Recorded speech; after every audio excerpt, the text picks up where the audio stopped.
Long frock loading పద్ధతిలో రావాలంటే ఇలా పైనుంచి ఒక పాదం ఖర్చు ఉండేలా స్టిచ్ వేసుకోండి. చంక దగ్గర హ్యాండ్ కరెక్ట్గా ఉండాలి. ఇలా నడుము దగ్గర వరకు స్టిచ్ వేసుకున్నాక 4 ఇంచుల వరకు ఇలాగ కింద వరకు జాయింట్ చేసేసుకోండి. ఇప్పుడు ఇలా లోపల అనేది మనకి లోడింగ్ పద్ధతిలో వచ్చేస్తుంది. లూజ్ ఎంత ఉందో అంతా మార్క్ చేసుకోండి. హ్యాండ్ చంక దగ్గర కూడా ఇలా స్ట్రైట్గా కాకుండా కొంచెం కరువు అనేది ఇలా లోపలికి తీసుకున్నారు అంటే ఫిట్టింగ్ బాగుంటుందండి. చంక దగ్గర కుట్లు కరెక్ట్గా ఉన్నాయో లేదో చూసుకోవాలి. చెస్ట్ దగ్గర కూడా ఇలా స్ట్రైట్గా కాకుండా ఇలా లోపల సైడ్కి స్టిచ్ వేసారంటే ఫిట్టింగ్ బాగుంటుంది. ఇక్కడ ఒక 5 ఇంచుల వరకు ఇలా మార్క్ చేసుకొని కలిపి కుట్టుకోండి. ఇక్కడ రఫ్ ఇచ్చేసుకోవాలి. ఇప్పుడు లైనింగ్ పక్కకు తీసేసుకుని మెయిన్ పీస్ని ఇలాగా డబల్ ఫోల్డ్ చేసుకుని స్టిచ్ వేసుకోండి. ఇలా వేసుకోవడం వల్ల ఇది కూడా మనకి లోడింగ్ పద్ధతిలో రెడీ అయిపోతుంది. చూసారు కదా, ఎక్కడ దారాలు అనేది రాదండి. ఇప్పుడు ఇంకొక డబల్ స్టిచ్ వేస్తాం కదా, దాన్ని కూడా ఇక్కడ వరకు రఫ్ ఇచ్చుకుని ఇప్పుడు మెయిన్ పీస్ పక్కకు తీసుకుని లైనింగ్ని కూడా ఇలా డబల్ స్టిచ్ వేసుకోండి.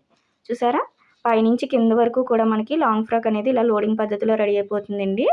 ఒకసారి ట్రై చేయండి, చాలా బాగుంటుంది. మీకు ఈ వీడియో నచ్చితే లైక్ చేయండి.